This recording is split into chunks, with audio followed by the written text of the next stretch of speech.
of your own, kind of history, going back, maybe give us a little bit of an idea of how you first became an entrepreneur in terms of what how you got into business.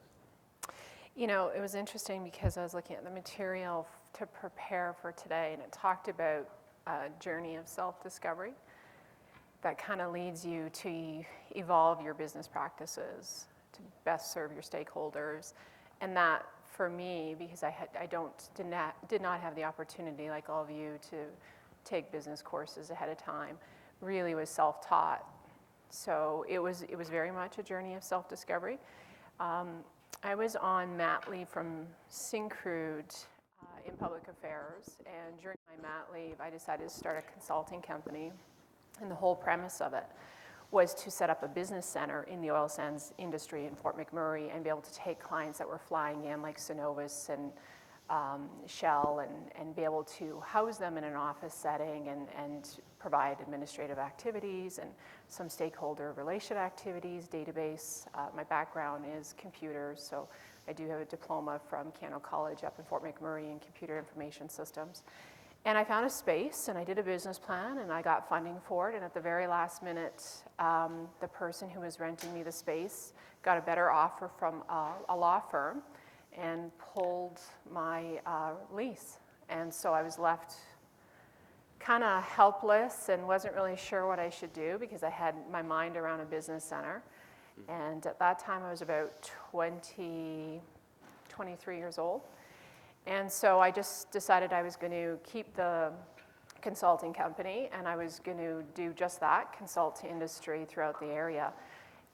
So that was my first exposure to entrepreneurship. Mm-hmm. It was very short-lived. I was a single mother with two young sons at the time.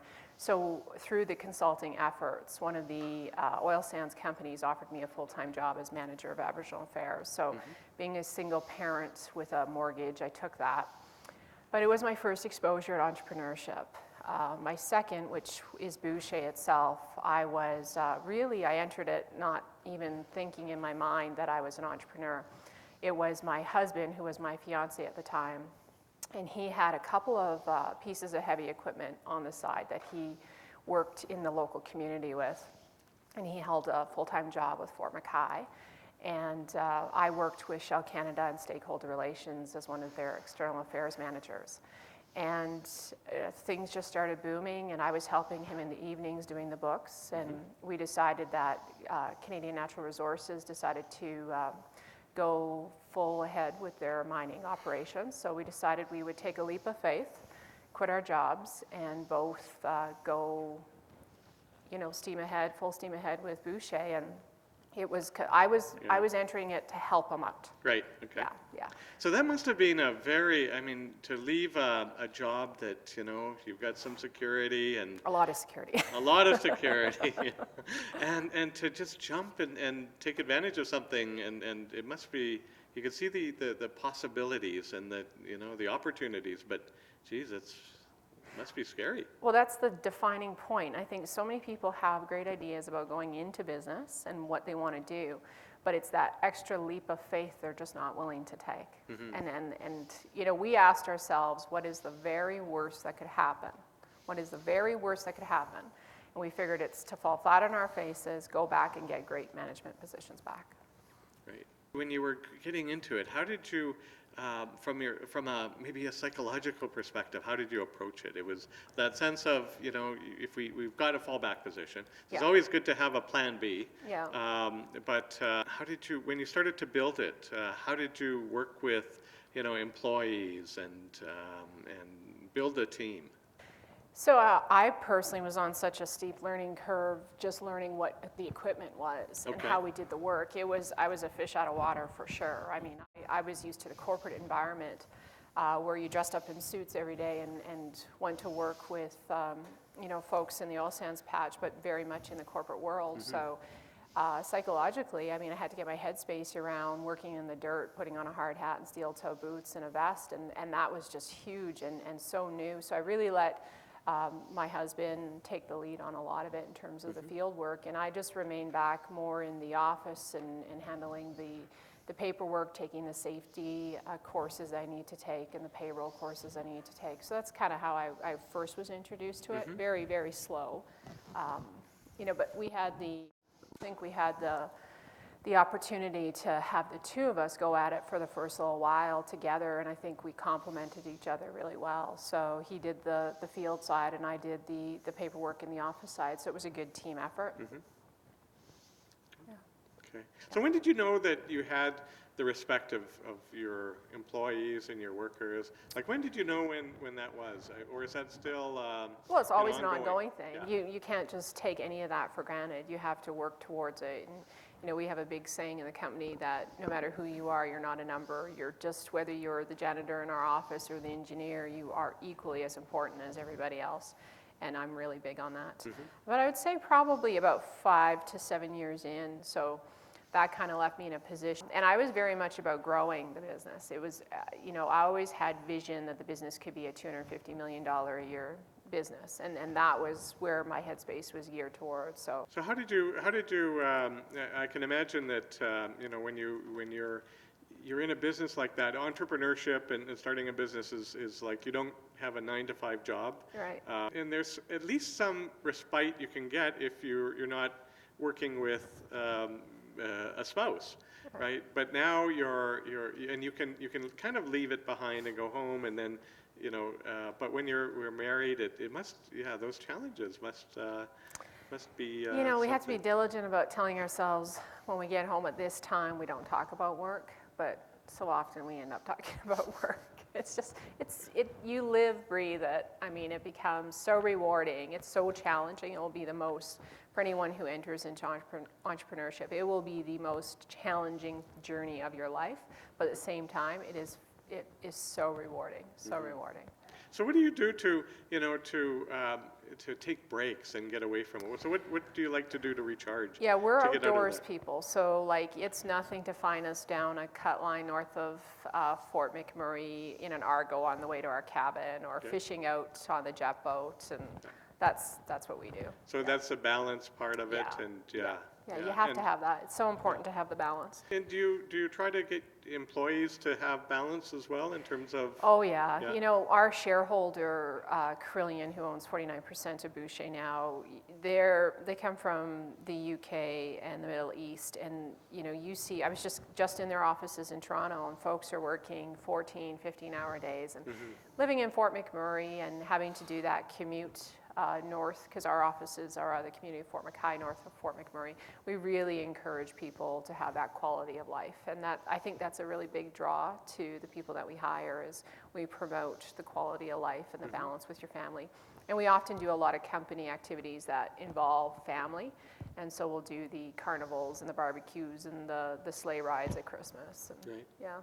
So do you encourage them to get involved? Like, you're involved with a number of community organizations. I know you're on the board of governors of Kiano. Yes. Yeah. And so you're giving back to the community. Do you get your do you encourage your employees to also? It's part give of back? Their KPIs. It's KPIs. Yeah, So what is yeah. KPIs? KPIs, so they're KPI, key okay. performance indicators. Right. So they're measured every year on their performance based on a certain amount of criteria. But I actually am so passionate about giving back to the community that one of their KPIs is giving back to the community and how they participate, whether it's through volunteer efforts. And we have a program within the company that allows them to take up to 5 days off work to go in and volunteer in a community organization and be paid for it.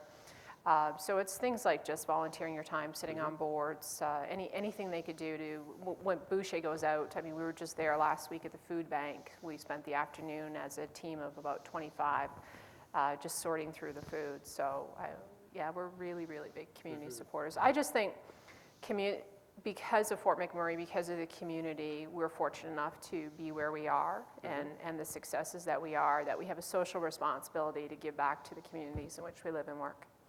In terms of the community, we're currently undergoing some, I would think, some challenges economically, and how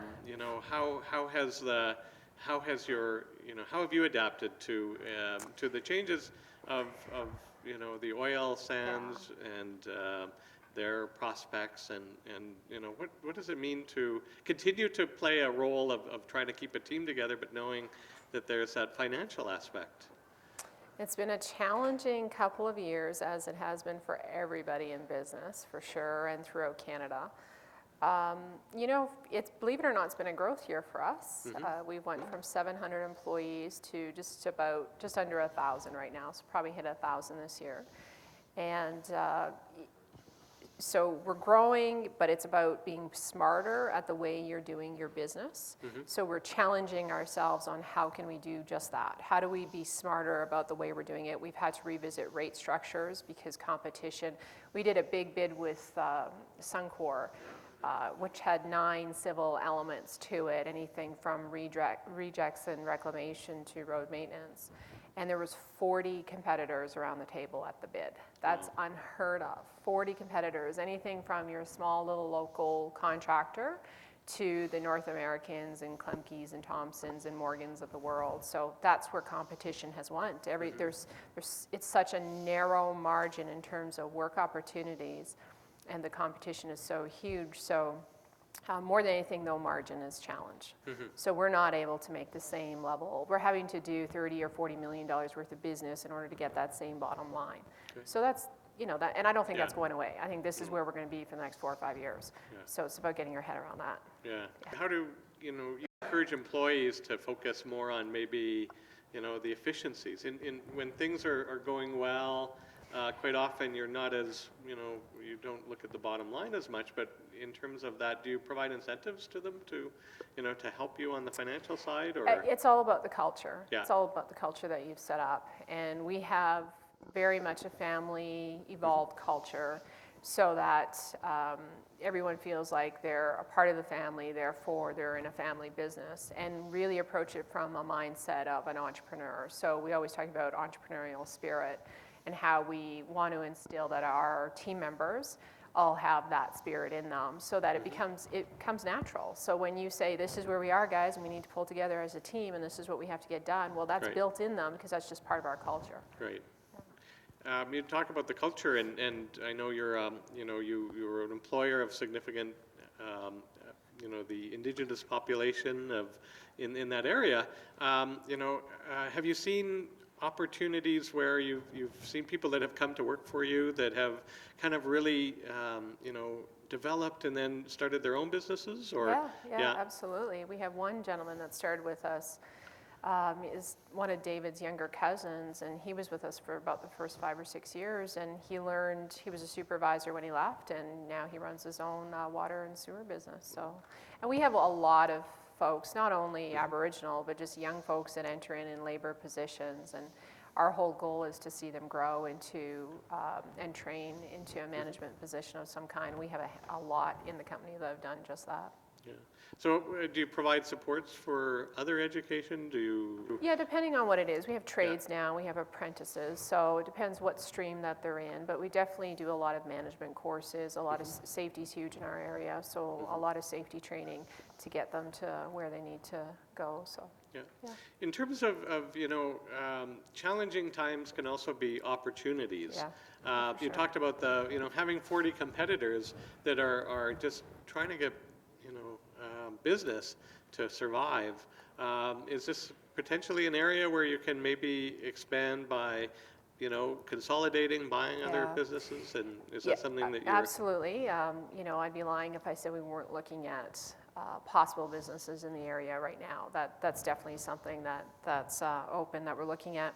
What we're really seeing happening, though, is oil sands is really starting to look at their contractor base at each site and consolidate as many as the contracts as they can, which leaves us in a really good position, because we're not a small company. We're not huge, don't get me wrong, but we're in that medium space and we're local, so a lot of the consolidation on sites are coming our way. So when we enter into a new site, we just entered into the Shell site, we're taking on 4 contracts instead of 1, so they're consolidating 4 and giving it to 1 contractor. So a lot of opportunity. So do you have a vision to be competitive with some of the big companies in Canada or around the world in terms of expanding operations into other, maybe other parts that have similar needs? Well, one of the reasons why I looked at selling the business was to be able to compete with larger organizations. They would do all this work, they come into your area, and they do a lot of really, really good work with communities and contractors to get the regulatory approvals, and then they take their project and they hand it over to an EPC firm and says, okay, here, big engineering company, you go ahead and build the site now. But that company does not have the same relationship with the community or the businesses that the oil sands company does. And so we thought we were getting contracts that we would lose because they would, once the engineering company took them on, they would work with the people they know and bring them from the outside. So that's why we looked at bringing on a partner. So we could grow the business that much faster. And we'd do a pull-down method in terms of bringing in expertise where we need it. So definitely a vision to compete with the EPC firms in the long run, for sure. Yeah. Okay. And EPC? The engineering, procurement, and construction. Engineer, procurement, and construction firms, Yeah. okay. I'm thinking, stepping back a little bit, you talked about starting out in stakeholder engagement, relationships, relations, and how does that, now we talk a lot, in terms of engaging stakeholders, we look at, do you deal with a lot of NGOs? In that capacity, absolutely. Yeah, I was with... non-governmental organizations, yes, yeah. I was with what was called True North Energy. It was owned by Coke Exploration. It now is the Fort Hills site. So I was the manager of Aboriginal Affairs going through that regulatory process, and we got the approvals, and then Kyoto came along and they decided to shelve the project, and as you know, it got sold to Petro-Canada and then eventually Suncor, which is now a construction site up there, Fort Hills. So, but yeah, there is a lot of facets to stakeholder relations for sure. So when you took a look, what were some of the main takeaways or some of the main kind of competencies that you kind of took from your stakeholder relations days and that have really helped with what you're doing today? Definitely interest-based negotiations, really understanding both parties and that how critical the communications and negotiations is to be able to ensure success. So I really, I'm a firm believer that everything happens for a reason, and looking back now, I could see the path that has been drawn out to get me to where I am today, but back then you would have never thought I'd go from stakeholder relations to running a multi-million-dollar company. But truthfully, I don't know if I could be so successful as where I am now without having that background, right? Yeah. It just taught me so much around negotiations. So. Yeah. And you probably were able to build relationships with people in the companies that you're now supplying. Yeah, that was in a lot of ways too. Yeah, both David and I came with definitely some key relationships with certain players in the area. Yeah. We have a few questions from our students, and the first one is talking about challenges, or what is your biggest piece of advice for women in business, and how do you manage the work-life balance? I think to kind of go more into detail on that point. Yeah, work-life balance is, one, make time for yourself. First and foremost, make the time for yourself. Don't feel like you're being, because you're not making the time for your family or your children or your business. You will go insane if you don't make the time for yourself. So make the time for yourself, make the time for your family. I never have the same day every day. I'm not one of these folks that get up and go to work at 5 a.m. I will be up sometimes at 3 a.m., I'll be up at 6. It's important in a given week that I take my kids to school, so I don't do that every day, but I make a point of doing it at least once a week. Every day is different, but I have to have that balance between work, family, and alone time to myself. So that's really, really important for sure. And in terms of the biggest challenge as a woman in business, or the biggest piece of advice I could give is just what I said earlier, and that is just have the patience, believe in yourself, have the confidence, make sure you take the time to get to know yourself. If I didn't take the time in my early days, my early 20s, to really know who I was, and I was, based on tragic events that had happened in my life up to that point, I really took time to seek out various courses that I could go to on self-development. One of the best being a program called Choices that's ran out of Calgary and Texas, and I believe it's in Vancouver. So I spent a lot of time going through all the elements of this Choices program, and it really is just, leave your pride at the door, enter the room, and take a hard look at yourself. And I'm really, as much as I couldn't stand doing it, it really prepared me to just be so confident in my abilities and have thick skin, which you really, really need going through this business, especially when you're working in a male-dominated area. Which is one of the questions that another student had asked about, what keeps you motivated and strong in a field dominated by men? Is it a sense of... Well, just being a female doing it, like Yeah. you know, and the last couple of years has been great. There's been so much recognition, not only for Bouchier as a company, but myself as a female leader. And that's the type of stuff that keeps you going, because you know you're making a difference. You know that you're paving a path for women to come after you, especially in my case, Aboriginal women. So it's just been a huge privilege just to be on this path and be a part of everything. Yeah. Do you get a chance to share a lot of your, your experience with, I know you're engaged with Alberta Women Entrepreneurs, and so what is that like? How do you find talking to aspiring entrepreneurs, women entrepreneurs, and how do you encourage them to, or give them some advice? You know, I have the opportunity to share a variation of my story, almost once a month these days. Like it's just to know that you have other women entrepreneurs or women that are thinking of going into business in the room listening to you, and that, the AWE, Alberta Women Entrepreneur Organization, is just huge, and they provide so much support to females looking to get into business on their own. So it's just exciting to be a part of an organization like that, and to see that we have an organization like that, and that they provide such great mentoring opportunities to women who are wanting to start their own careers in business. So have you had a mentor, a female mentor, or did you... or are you currently mentoring anybody? I work with so many females so at our head office, which is comprised of about 50 people, 65% of them are female. So I have the privilege of working with them each and every day and being able to encourage them. And I'm a big advocate to take folks that are maybe not quite experienced for the job, but you could see the passion that they have in doing their job, and be able to work with them and encourage them and mentor them and guide them to get to where they need to be. So, and then the communities, right? So the community of Fort McMurray, there's numerous programs we do throughout the year working with female members there or in the greater community of Fort McMurray. In terms of being a role model, I think that you've received a lot of recognition in terms of some of the things that you've done, and giving back is part of that, and the recognition is an important. I guess it's not what you're aiming for, No. but it's nice to get. Yeah. I guess in terms Yeah. of that, but it's Yeah. not what So your motivation in if you were to say. What motivates you? What energizes you when you go to work? It is my family. Your family, Yeah, okay. my family. I have, as I spoke to, tragedy in my life. So I come from I'm the eldest of 4 girls. We were raised literally on a trap line for the first 5 years, way up in the Northwest Territories. So to be able to come down and do what I'm doing, and with the level of education that I have, is just, motivation in itself. I have one surviving sister left who lives in Spruce Grove. So I've lost 2 sisters along the way, one to suicide and one in an accident, who left behind 3 young children.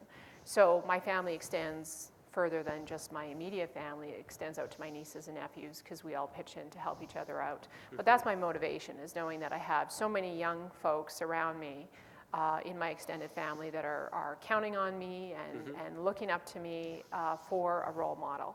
And so that's really what keeps me going. And I know when you first started, your parents were also engaged with the business, and so they were an active they took an active part in it? Yeah, they were very key, actually, because I was trying to depart myself from the CNRL site to be able to grow the business. But I needed somebody to take over for me. So my parents agreed to come and work together themselves. My dad ran the site. My mom was the administrator for the site. And you can't have any better help than family. It's a double-edged sword, though. you know, on one end, it's the best thing ever because you know they're treating it like their own business, but on the other end, It's mom and is dad. mom and, Yeah. mom and dad helping you out, yeah. So, you know, and that was one of the questions that our students had. What was the hardest part? What was your hardest part in life, and what is your concept about the business? I guess that you know, the challenges that you have in day-to-day life, and how you build resilience, and you take that, you know, that sense of you know, how you cope with it, and that's so Yeah, important. I was lucky enough to have that, lucky and unlucky enough to have that challenge when I was 17, my graduating year of high school, and my sister committed suicide. I was home alone with her when it happened. So in terms of building resiliency, that's where it started for me. And I'm a big believer that in life you have defining moments. I always talk about them. And it's what you do with those defining moments that really are going to make all the difference, right? So that was the biggest moment of my life right there, because I was set to go to university, become a teacher. I couldn't graduate with the honors I needed to go to university, so that changed my entire life. Right. Yeah. Plus, you know, I'm home alone with the eldest sister taking care of a younger sister, so there was a lot of self-blame that went through that event for sure for years. So. Wow. Yeah, and you grew up very quickly. Very quickly. And, yeah. you know, realities are, Yeah. part of that whole Yeah. thing. Yeah. So in a, you know, you talked a little bit about, so, and one of our Enactus group, with Mission Possible, Yeah. one of we have the projects where they donate part of their To charity. the charity, Yes, and this year, you know, we're talking, the charities are engaged with mental health. Oh, great. So, you know, talking about your own history kind of brings it back to that sense Absolutely. of you know, how do we find the signs, and because of your background, I think, and your own personal history, does it make you more aware of you know, some of the issues that affect employees, or do you think you have more of a sense of, you know, when things aren't right and the questions to ask? For sure. You know, you've seen, for me, I've just seen so much tragedy and sorrow, both not only on my side, but my husband's side too. So you have a heightened awareness about it, and definitely a soft spot for, and nowadays, there's not a family I don't know that's having something going on, a medical illness of some kind. So it's all in the way you treat the situation and you treat the person. So we definitely, within our company anyways, have definitely a heightened sense of awareness about it, and a sensitivity on how we work with that individual. Yeah. Do you share, you know, your kind of, I know you're sharing it with us today, do you share that with your, you know, kind of your own background with your employees? And When do I they won get a the sense of what- AWE last year, I then turned, it was such a good, one of the ladies who's a good friend of mine, who's kind of my right hand, she's my director of corporate services. She thought the story was so well told that I needed to tell it to the team, because they really needed to get insight into who I am as a leader. So I did have the opportunity to share it. So Okay, yeah. was Was it great. something that you originally had thought about doing, or, you know, No. did you want to, like a leader, you have a certain kind of idea of what they should be, and that they're invulnerable, and they're, You know, I think when I made that jump to leave Shell to get into business to help my husband get into business, what ultimately helped me make that jump is I knew one day I wanted to somehow be able to motivate. At that time, I was thinking really about motivating women to get into business. And what would be a better way to motivate? Would it be to be the manager of, you know, an oil sands company and stakeholder relations, or would it be to tell a story of entrepreneurship? And that was I had that long-term goal, so that ultimately helped make my decision, because I thought being able to sit here and talk about my journey to entrepreneurship would be more effective. One of you talked about, you know, getting some investment from an outside company, and has that changed the way, you know, I know I had experience working for a private company, not my own, but and then going onto the market after that. Yeah. Has it changed the way you look at things, or now that you have somebody else that is part of the management process, and, you know, you're... It's been challenging for sure. I often have, it's been 3 years. We're just finishing our 3rd year. We ended the end of March here. Sometimes I think, what did I do? Ultimately, though, since I've had to report to a board, myself being one of the board members, I have doubled, we as a company have doubled in size. So I think there's a, you know, an overarching sense of, I want to prove that their investment was worth it and that they made the right decision. So it really motivates me to work that much harder to be able to prove that to them. And it's been great because it's set up some pretty significant policies and procedures and processes that we've needed as a company to get there. So, Okay, yeah, so they've provided a lot of managerial A lot of expertise structure. and structure Yeah. in that. Yep. Yeah, good. Yeah, but they still let us do what we do, and Yeah. that you know, I have a lot to say about them because Yeah. there's not too often you'll find an 8 billion worldwide global company that will say, no, we'll let you run it, we'll let you own the majority, we'll let, you know, so it's been Yeah. good. Yeah. And because we often hear the stories about the opposite, which is, Yeah. you know, a company comes in, they invest, and they say, well, They take you know, over. they take Yeah. over, they want you to make significant changes to the way you Yeah. do things. Yeah.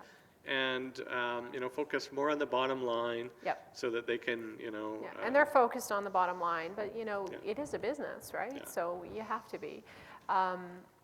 You know, we like to, there's been a few case studies done on just our partnership because we are, I like to think we're doing something a little different than a lot of different partnerships I've done in the past. And I'm pretty headstrong, both Dave and I are pretty headstrong people to kind of do it our way. Right. And we're just lucky we have great partners that are allowing us to do it our way and really taking a step back and saying, you know, you are the business owners that have gotten the company to where it is. Right. So we want to learn from that. Right? And just leverage, Yeah. leverage Yeah. the capital that we could Yep. provide to you, yeah. Absolutely. Yeah. Were you looking for investment, or did you? Yep, yeah. it was because I was by myself running the business, and Dave's always been a really big supporter of, you know, anything that I wanted to do. So I just went home and said, I actually went home and said, this is it. I want to sell and get out. I'm Okay, too stressed yeah. out. So I was looking for either to sell 100% or to get a partner. And our core business is road maintenance. So I actually had 2 companies in mind. TSMI was one and Crillian was the other. And it's only because they provide predominantly all the highway maintenance in Alberta. So that's how and I thought if we're going to go to our clients and say, we have a new partner, it makes sense to say, and they also do road maintenance just like us, right? So that's how I found them.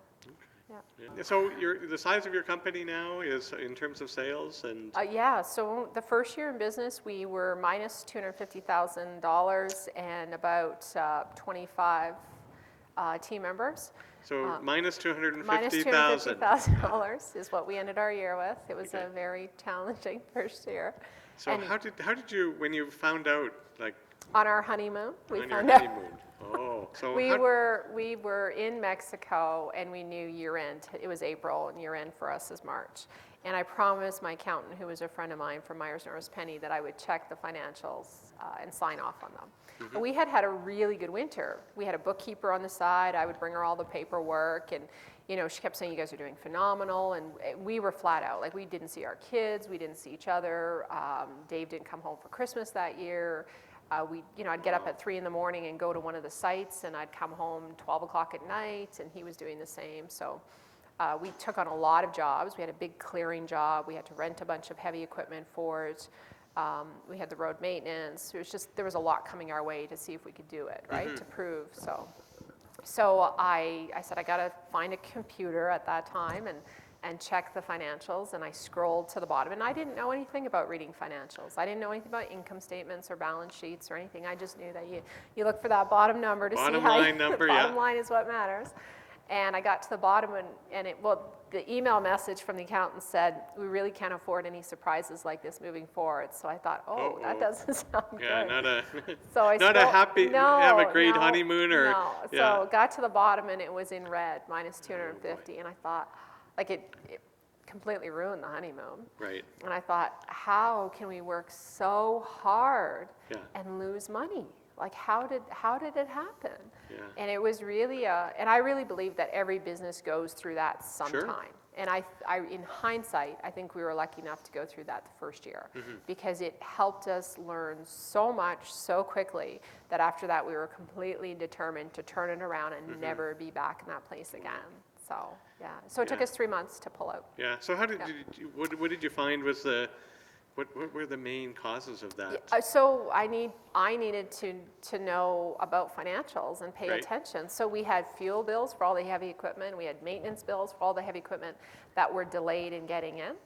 And so they weren't getting in and we weren't cutting POs on a prop. So basically what we spent that month, we weren't observing or taking into account that month. So we got the revenue, but we didn't have all the expenses in. Okay. And so once it all caught up, and a lot had to do with vendors just billing, they were just equally as busy as us. Fort Right. McMurray was booming, everyone was busy.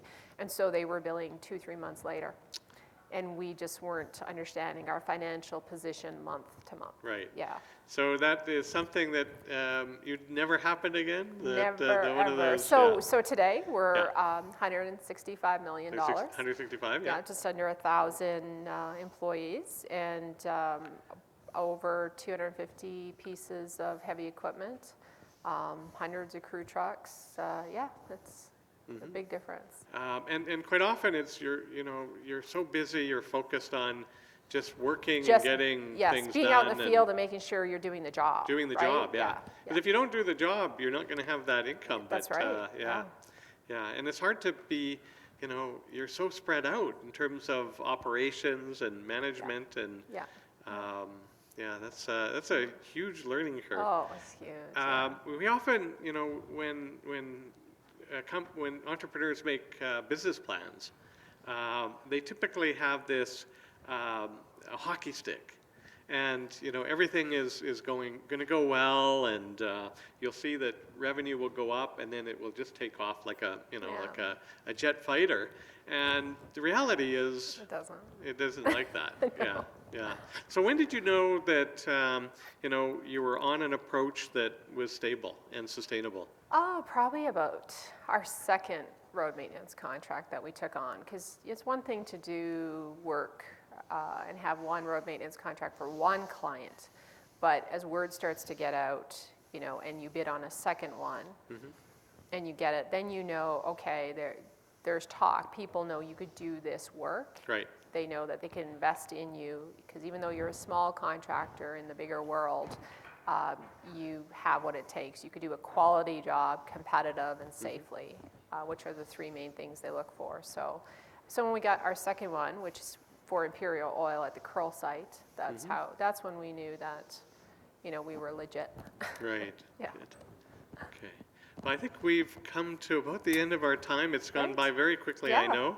I think our audience appreciates all of your comments about being a woman, the woman entrepreneur, some of your own kind of background and history in terms of shaping who you are today. So on behalf of our Business 201 and NextUp, we'd like to thank you for sharing what you've shared today. Yeah, well, thank you for having me. All the best.